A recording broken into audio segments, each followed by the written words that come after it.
رات کا وقت ہے۔ انابیہ اپنے کمرے میں آئینے کے سامنے کھڑی ہے۔ کمزور روشنی میں اس کا چمکتا ہوا سر واضح ہے۔ کمرے میں خاموشی ہے، صرف وال کلاک کی ٹک ٹک سنائی دے رہی ہے۔ انابیہ آئینے میں خود کو گھورتے ہوئے آہستہ آہستہ بولتی ہے، جب میں 7 سال کی تھی تب وہ بخار آیا تھا، وہ بہت شدید بخار۔ امی کہتی ہیں ڈاکٹروں نے کہا تھا ایلوپیشیا ایریاٹا ہے۔ وہ آئینے میں اپنے سر پر ہاتھ پھیرتی ہے۔ وہ دوبارہ بولی، ایک ایک کر کے سارے بال جھڑنے لگے، پہلے ماتھے کے پاس سے، پھر سروں کی جڑوں سے، اور پھر مکمل گنج پن۔ میں چیختی تھی، روتی تھی۔ امی بالوں کو تکیے کے نیچے چھپا کر کہتی تھیں، کچھ نہیں ہوا بیٹا، یہ تو صرف دوائی کا اثر ہے۔ لیکن میں سب سمجھ گئی تھی۔ اچانک اس کی آنکھوں سے آنسو نکل آتے ہیں اور وہ بیڈ پر بیٹھ جاتی ہے۔ کچھ لمحے خاموشی چھا جاتی ہے۔ اتنے میں فائزہ دروازہ کھول کر اندر آتی ہے۔ فائزہ بولی، آپی آپ سوئی نہیں ابھی تک؟ انابیہ جلدی سے آنکھیں پوچھتے ہوئے بولی، نہیں، بس نیند نہیں آ رہی تھی۔ فائزہ بولی، کبھی کبھی جو خواب پورے نہیں ہوتے وہ انسان کو بناتے ہیں، جو باقی دنیا نہیں بن پاتی۔ آپ وہی ہو آپی۔ انابیہ آہستہ سے فائزہ کا ہاتھ تھام لیتی ہے۔ ایک خاموشی، ایک قربت، ایک دکھ جو بہنوں نے بانٹ لیا۔ یونیورسٹی کا کیفیٹیریا، دوپہر کا وقت، طلبہ ہنسی مذاق میں مصروف ہیں۔ انابیہ ایک میز پر چپ چاپ بیٹھی اپنی کتاب کھولے بیٹھی ہے۔ اس نے بالوں جیسی وگ پہن رکھی ہے۔ تبھی پیچھے سے ایک لڑکی سارہ بے دھیانی میں جلدی سے گزرتی ہے۔ اس کا ہاتھ انابیہ کے سر سے ٹکرا جاتا ہے اور سارہ بولی، اوہ سوری۔ ایک لمحے میں انابیہ کی وگ زمین پر گر جاتی ہے۔ پورا کیفیٹیریا ایک دم خاموش ہو جاتا ہے۔ انابیہ کا چمکتا گنجا سر سب کو نظر آ جاتا ہے۔ سعود کہکا مار کر بولا، او مائی گاڈ، یہ تو گنجی نکلی۔ انعام زور سے ہنستے ہوئے بولا، یار یہ تو کوئی فلمی سین بن گیا۔ انمول بولی، میں سمجھی تھی وگ ہے، پر یقین نہ تھا، اب ہو گیا۔ سارے لڑکے اور کچھ لڑکیاں ہنسنے لگتے ہیں۔ انابیہ ساکت بیٹھی ہے، اس کی آنکھوں میں آنسو امڈ آتے ہیں۔ وہ وگ زمین سے اٹھاتی ہے لیکن ہاتھ کانپ رہے ہوتے ہیں۔ انابیہ دل ہی دل میں بولی، یا اللہ، یہ کیا ہو گیا؟ فضا غصے سے بولی، بے شرمو، انسانیت مر گئی تم سب کی۔ وہ روز خود کو جوڑ کر آتی ہے اور تم اس کا دل توڑ آئے۔ فضا انابیہ کے پیچھے بھاگتی ہے لیکن انابیہ تب تک گیٹ پار کر چکی ہوتی ہے۔ گھر کا دروازہ کھلتا ہے۔ انابیہ ہانپتی ہوئی اندر داخل ہوتی ہے، آنکھیں سرخ، چہرہ آنسوؤں سے تر۔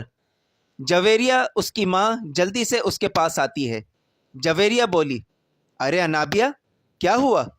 یہ حالت کیوں ہے تمہاری؟ رو کیوں رہی ہو بیٹا؟ انابیہ کوئی جواب نہیں دیتی، بس سیدھی اپنے کمرے میں جاتی ہے، دروازہ بند کر لیتی ہے۔ جویریہ پیچھے سے دروازے پر دستک دیتی ہے۔ جویریہ نے پوچھا، بیٹا دروازہ کھولو، دل ہلکا کرو، مجھے بتاؤ کیا ہوا؟ انابیہ بیڈ پر بیٹھتی ہے، وگ ہاتھ میں پکڑی ہوئی، آنکھوں سے آنسو مسلسل بہہ رہے ہیں۔ پھر وہ آسمان کی طرف دیکھتی ہے۔ انابیہ بولی، یا اللہ، اگر تو نے مجھے گنجا بنایا ہے تو اس میں میرا کیا قصور؟ میرا بھی تو دل ہے، میری بھی تو خواہشیں ہیں، پھر لوگ مجھے جینے کیوں نہیں دیتے؟ کیوں ہر جگہ مذاق بنتی ہوں؟ کیوں میرا ہر دن ایک سزا بن گیا ہے؟ وہ روتی رہتی ہے۔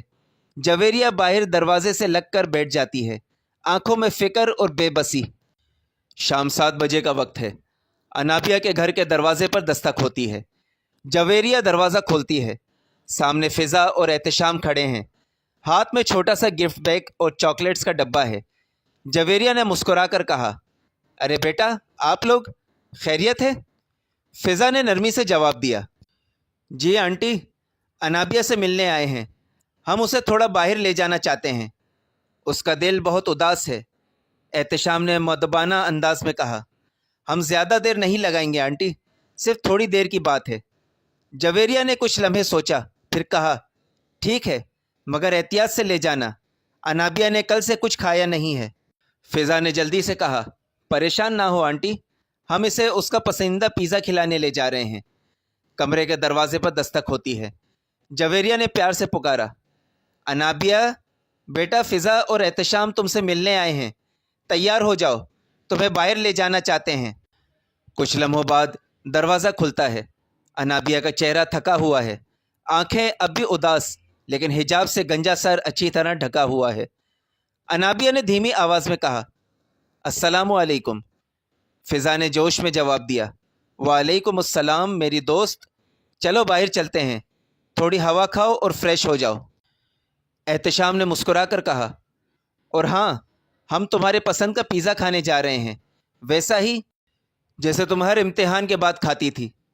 انابیہ نے آہستہ سے کہا، مجھے اچھا نہیں لگ رہا۔ فضا نے اس کا ہاتھ تھام کر کہا، ہم دونوں تمہارے ساتھ ہیں، چلو، دل ہلکا ہوگا پلیز۔ انابیہ چند لمحے خاموش رہتی ہے، پھر آہستہ سے سر ہلا دیتی ہے۔ تینوں ایک خوبصورت لیکن پرسکون ریسٹورنٹ میں بیٹھے ہیں۔ انابیہ کے سامنے اس کا فیورٹ چکن چیز پیزا رکھا گیا ہے۔ احتشام نے خوشی سے کہا، اب یہ کھاؤ اور دیکھو پگھلا ہوا پنیر تمہیں کیسے مسکرانے پر مجبور کرے گا۔ فضا نے ہنستے ہوئے کہا، ہاں، اور یاد ہے تم نے کہا تھا کہ امتحان کے بعد پیزا نہ ہو تو کامیابی کا مزہ ہی نہیں آتا۔ انابیہ نے ہلکی سی مسکراہٹ کے ساتھ کہا، ہاں، وہ دن اچھے تھے، لیکن اب سب بدل گیا ہے۔ احتشام نے سنجیدہ لہجے میں کہا، انابیہ، زندگی کبھی بھی مکمل نہیں ہوتی، لیکن اس کا مطلب یہ نہیں کہ ہم جینا چھوڑ دیں۔ فضا نے نرمی سے کہا، اگر یہ جو تمہارا گنجا پن ہے یہ کوئی عیب نہیں ہے، یہ تو ایک آزمائش ہے، اور تم اس میں سرخرو ہو سکتی ہو اگر تم خود کو قبول کرو۔ احتشام نے واضح انداز میں کہا، لوگوں کی باتوں پر دھیان مت دو، دنیا ہر اس چیز کا مذاق اڑاتی ہے جو مختلف ہو، لیکن مختلف ہونا برا نہیں، تم منفرد ہو۔ انابیہ نے آہستہ سے کہا، لیکن جب سب ہنستے ہیں تو دل بہت ٹوٹتا ہے۔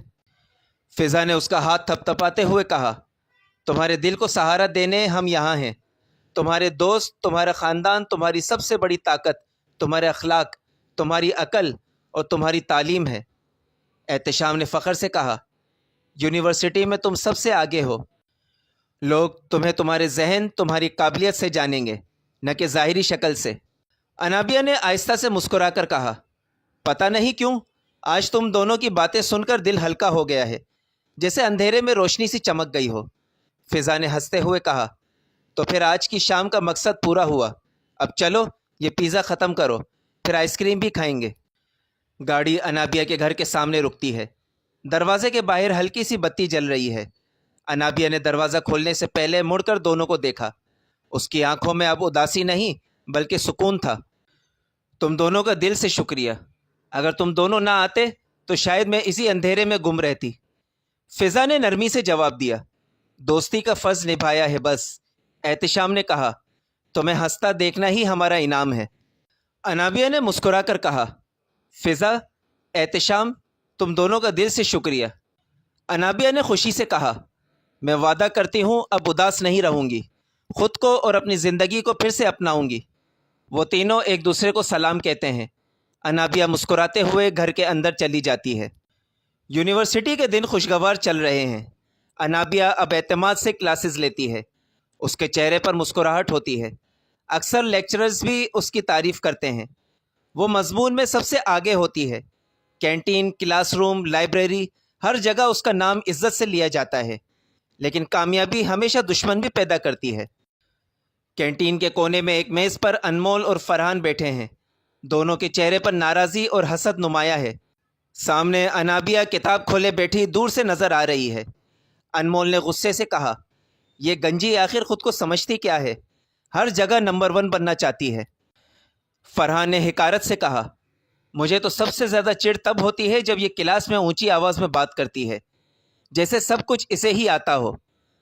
انمول نے جل کر کہا، اور اس کے فالوورز دیکھیں، فضا، احتشام، سب اس کے پیچھے، بڑی آئی حوصلہ مند بننے والی۔ فرحان نے دانت پیستے ہوئے کہا، بس بہت ہو گیا، اب وقت آ گیا ہے کہ اسے اس کے اصل کی یاد دلائی جائے۔ انمول نے الجھ کر کہا، مطلب کیا کرنے کا ارادہ ہے؟ فرحان نے شیطانی انداز میں مسکرا کر کہا، سنو، ایک کام کرتے ہیں، تم اس کے ساتھ جا کر دوستانہ انداز میں بات کرو، تھوڑا قریب کھڑی ہونا جیسے تمہیں اس سے ہمدردی ہو، اور میں اچانک جا کر اس کا حجاب اتار دوں گا۔ انمول نے چونک کر کہا، کیا؟ اتنا بڑا قدم؟ فرحان نے غصے سے کہا، ہاں، تاکہ سب کو پھر سے اس کی حقیقت یاد آ جائے۔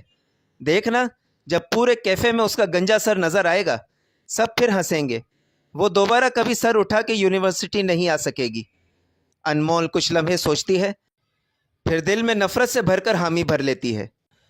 انمول نے حکارت سے کہا، ٹھیک ہے، اس گنجی کو سبق سکھانا ضروری ہے، بڑی آئی میرے برابر آنے والی۔ دونوں کی نظریں اب دور بیٹھی انابیہ پر جمی ہیں، جو اپنی کتاب میں مگن ہے۔ اسے ان دونوں کے ارادوں کا اندازہ نہیں تھا۔ سوشیولوجی کی کلاس ختم ہو چکی ہے۔ کلاس کے باہر کوریڈور میں انابیہ، فضا اور انمول ایک ساتھ کھڑی ہیں۔ تینوں ہنسی مذاق کر رہی ہیں۔ انابیہ اب کافی پر اعتماد اور خوش نظر آ رہی ہے۔ اس کے سر پر صاف سلیقے سے لپٹا ہوا حجاب ہے۔ فضا نے ہنستے ہوئے کہا، اور یاد ہے پچھلے سیمسٹر میں تم نے اس مشکل والے سوال پر پوری کلاس کو ہرا دیا تھا؟ انمول نے مسکرا کر جواب دیا، ہاں، تب میں بھی سوچتی تھی کہ یہ لڑکی ہے یا چلتا پھرتا انسائکلوپیڈیا۔ انابیہ نے ہنستے ہوئے کہا، بس یار، اللہ کا شکر ہے اور تھوڑی محنت۔ اتنے میں فرحان، جو تھوڑا فاصلے پر کھڑا تھا، آہستہ آہستہ چلتا ہوا ان تینوں کے قریب آتا ہے۔ فرحان نے طنزیہ لہجے میں کہا، واہ واہ، بڑی ہنسی خوشی کی محفل لگی ہوئی ہے گنجی رانی کے ارد گرد۔ انابیہ چونکتی ہے۔ فضا کا چہرہ سنجیدہ ہو جاتا ہے۔ اچانک ہی بغیر کسی وارننگ کے فرحان جھپٹ کر انابیہ کے سر سے حجاب کھینچ لیتا ہے۔ فرحان ہنستے ہوئے چلایا، بس یار، دل چاہ رہا تھا اس گنجی کا اصلی روپ دیکھنے کو۔ انابیہ کے گنجے سر کو دیکھ کر فرحان اور انمول زور زور سے ہنسنے لگتے ہیں۔ کوریڈور میں موجود کچھ طلبہ چونک جاتے ہیں۔ انابیہ کی آنکھوں میں آنسو آ جاتے ہیں۔ وہ دونوں ہاتھوں سے اپنا سر ڈھانپنے کی کوشش کرتی ہے۔ انابیہ نے ٹوٹے لہجے میں کہا، یہ تم نے کیا کر دیا؟ فضا نے غصے میں چیخ کر کہا، فرحان، یہ کیا بدتمیزی ہے؟ تمہارا دماغ خراب ہو گیا ہے؟ فرحان نے بے شرمی سے ہنستے ہوئے کہا، اوہو، بس یار، مذاق تھا۔ ویسے بھی حجاب کے نیچے کیا چھپایا جا رہا تھا سب کو پتہ ہونا چاہیے۔ فضا نے دانت پیستے ہوئے کہا، میں ابھی جاتی ہوں پرنسپل سے شکایت کرنے، یہ سیدھا ہراسانی کا کیس ہے۔ فرحان نے غرور سے کندھے اچکاتے ہوئے کہا، جاؤ، جو کرنا ہے کر لو، میں پرنسپل سے نہیں ڈرتا، میرے ڈیڈ یونیورسٹی کے بڑے فنڈرز میں سے ہیں۔ کچھ دیر بعد جب یہ خبر احتشام تک پہنچتی ہے، وہ فضا سے تفصیل سنتا ہے اور غصے سے تلملا اٹھتا ہے۔ احتشام نے غصے سے کہا، فرحان نے اس کے ساتھ یہ کیا؟ فضا نے سر ہلاتے ہوئے کہا، ہاں، سب کے سامنے اس کا حجاب کھینچا۔ انابیہ اب کمرے میں بند رو رہی ہے۔ احتشام کا چہرہ سرخ ہو جاتا ہے۔ وہ فوراً کینٹین کی طرف جاتا ہے جہاں فرحان بیٹھا ہے۔ احتشام نے تیز قدموں سے آ کر فرحان کا گریبان پکڑ کر کہا، تم نے سوچا بھی کیسے؟ اس کا حجاب کھینچ لیا؟ شرم نہیں آئی تمہیں؟ فرحان نے طنز سے کہا، او بھائی، کیا ہو گیا؟ بس مذاق تھا۔ احتشام نے غصے سے کہا، تم جیسے لوگوں کی وجہ سے لڑکیاں زندگی سے ڈرنے لگتی ہیں۔ اسی لمحے احتشام کا غصہ قابو سے باہر ہو جاتا ہے۔ وہ فرحان کو گھونسے مارنے لگتا ہے۔ فرحان چیختا ہے، خون بہنے لگتا ہے۔ طلبہ دوڑ کر آتے ہیں، دونوں کو الگ کرتے ہیں۔ دونوں لڑکوں کو پرنسپل آفس میں بٹھایا گیا ہے۔ پرنسپل کا چہرہ سخت اور سنجیدہ ہے۔ پرنسپل نے سخت لہجے میں کہا، یہ یونیورسٹی ہے یا تماشا گاہ؟ فرحان، تم نے جس حرکت کا مظاہرہ کیا ہے وہ اخلاق، قانون اور انسانیت ہر چیز کے خلاف ہے۔ فرحان نے نیچی نظریں کرتے ہوئے کہا، سر، میں بس مذاق کر رہا تھا۔ پرنسپل نے میز پر ہاتھ مار کر کہا، یہ مذاق نہیں، ہراسانی ہے۔ تمہیں یہ آخری وارننگ دی جا رہی ہے۔ اگر آئندہ تمہاری ایسی کوئی شکایت آئی تو تمہیں فوراً یونیورسٹی سے ریسٹیگیٹ کر دیا جائے گا۔ پھر پرنسپل نے احتشام کی طرف دیکھا۔ انہوں نے نرمی سے مگر سختی سے کہا، احتشام، میں تمہارے جذبات سمجھتا ہوں، لیکن تشدد کسی مسئلے کا حل نہیں۔ تمہیں بھی وارننگ دی جا رہی ہے، دوبارہ ایسی حرکت نہ ہو۔ دونوں لڑکوں کو دفتر سے باہر نکال دیا جاتا ہے۔ صبح کا وقت ہے۔ انابیہ آج تیار ہو رہی ہے، لیکن نہ وگ پہن رہی ہے نہ حجاب۔ آئینے کے سامنے کھڑی ہے۔ گنجے سر پر روشنی پڑ رہی ہے۔ وہ خود کو گھورتی ہے، پھر آہستہ سے مسکرا دیتی ہے۔ انابیہ نے آہستہ سے خود سے کہا، اب بس، اب مزید چھپنے کا وقت ختم ہو گیا۔ اب میں کسی کو یہ حق نہیں دوں گی کہ میری کمزوریوں کو میرے خلاف استعمال کرے۔ کمرے میں فائزہ اور نمرہ داخل ہوتی ہیں۔ دونوں بہنیں اسے دیکھ کر چونک جاتی ہیں۔ فائزہ نے فکر مندی سے کہا، باجی، آپ نے وگ کیوں نہیں پہنی؟ کم از کم حجاب ہی لے لیں۔ نمرہ نے پریشان ہو کر کہا، لوگ عجیب عجیب باتیں کریں گے، تنگ کریں گے۔ انابیہ نے پر اعتماد لہجے میں کہا، جتنا میں اپنے آپ کو چھپاؤں گی لوگ اتنا ہی میرا مذاق اڑائیں گے۔ اب میں خود کو قبول کر چکی ہوں۔ اب لوگ جتنا مرضی ہنسیں مجھے فرق نہیں پڑے گا۔ 2 دن 4 دن 10 دن ہنسیں گے پھر خاموش ہو جائیں گے۔ اسی لمحے عارف انابیہ کے والد اندر آتے ہیں۔ انہوں نے سب کچھ سن لیا ہے۔ عارف نے فخر سے کہا، میری بیٹی آج تو نے میرے دل کو خوش کر دیا۔ یہی ہمت ہے، یہی اصل حسن ہے۔ انابیہ کندھے پر دوپٹہ رکھتی ہے اور تیار ہو جاتی ہے۔ والد کے ساتھ موٹر سائیکل پر بیٹھ کر یونیورسٹی کے لیے نکلتی ہے۔ یونیورسٹی کے گیٹ کے قریب پہنچتے ہیں۔ سب طلباء و طالبات کی نظریں انابیہ پر جمی ہیں۔ گنجا سر، سادہ دوپٹہ اور پر اعتماد چال۔ ایک لڑکی نے اپنی دوست سے سرگوشی کی، یہ کیا ہو گیا ہے اسے؟ حجاب بھی نہیں پہنا، وگ بھی نہیں۔ دوسری نے کہا، لگتا ہے ذہنی دباؤ میں ہے، عجیب لگ رہی ہے۔ فرحان اور انمول کچھ فاصلے پر کھڑے تھے۔ دونوں کی نظریں پھٹی کی پھٹی رہ گئیں۔ فرحان نے طنزیہ آواز دے کر کہا، اوے گنجی، تمہاری وگ کہاں ہے؟ آج تو پوری ریل لگ رہی ہو۔ انابیہ رکتی ہے، پر اعتماد انداز میں فرحان کی طرف بڑھتی ہے۔ آنکھوں میں کسی قسم کا خوف نہیں، صرف عزم اور غیرت ہے۔ فرحان نے مذاق اڑانے والے انداز سے کہا، کیا بات ہے؟ لگتا ہے دماغ بھی اڑ گیا ہے بالوں کے ساتھ۔ انابیہ قریب آتی ہے، فرحان کی آنکھوں میں آنکھیں ڈالتی ہے اور اچانک ایک زوردار تھپڑ اس کے گال پر رسید کرتی ہے۔ فرحان لڑکھڑا جاتا ہے۔ سب لوگ ساکت ہو جاتے ہیں۔ انمول نے ہکلا کر کہا، انابیہ، یہ تم نے کیا کیا؟ انابیہ نے سخت لہجے میں کہا، تم لوگوں نے مجھے کمزور سمجھا تھا نا؟ اب سنو، مجھے افسوس ہے کہ میں کبھی تم جیسے گھٹیا انسان سے محبت کرتی تھی فرحان، لیکن اب خوشی ہے کہ تم نے مجھے ٹھکرا کر میری جان بچائی۔ فرحان کا چہرہ سرخ ہو چکا ہے۔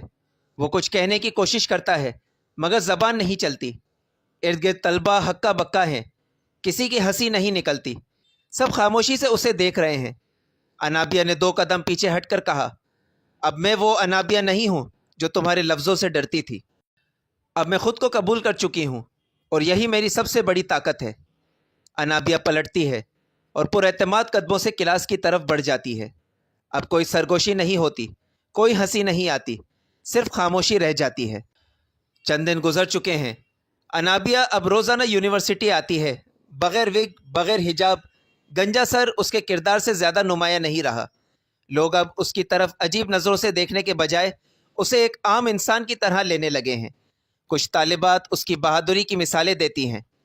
یونیورسٹی کے ماحول میں آہستہ آہستہ اس کی حوصلہ مندی کا اثر پھیلنے لگا ہے۔ کینٹین کے ایک سنسان گوشے میں فرحان اور انمول بیٹھے ہیں۔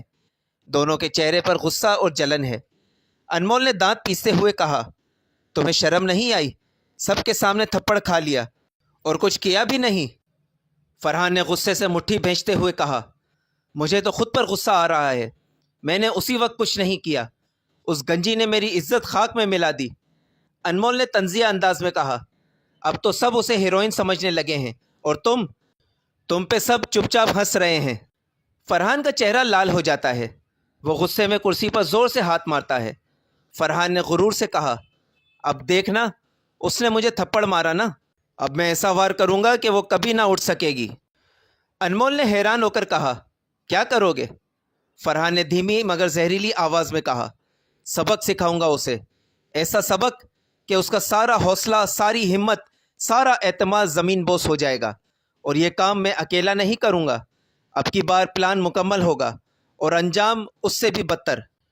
انمول نے چونک کر فرحان کی طرف دیکھا لیکن کچھ نہ بولی۔ اس کی خاموشی اس بات کا ثبوت تھی کہ وہ اس ساری سازش کا حصہ بننے کو تیار ہے۔ دور کلاس روم میں انابیہ اپنی کتابیں کھول کر پڑھائی میں مصروف ہے۔ وہ بے خبر ہے کہ ایک اور طوفان اس کی طرف بڑھ رہا ہے، مگر اب وہ کمزور نہیں، وہ لڑنے کے لیے تیار ہے۔ دوستوں، اس ویڈیو کا بقیہ حصہ دوسری قسط میں ملاحظہ کریں۔ اگر آپ کو ویڈیو پسند آئی ہو تو اسے لائک کریں، شیئر کریں، کمنٹ کریں اور پاس میں دیے گئے بیل آئیکن کو پریس کریں تاکہ میری آئندہ آنے والی ویڈیوز کا نوٹیفیکیشنز آپ تک پہنچتی رہے۔ شکریہ۔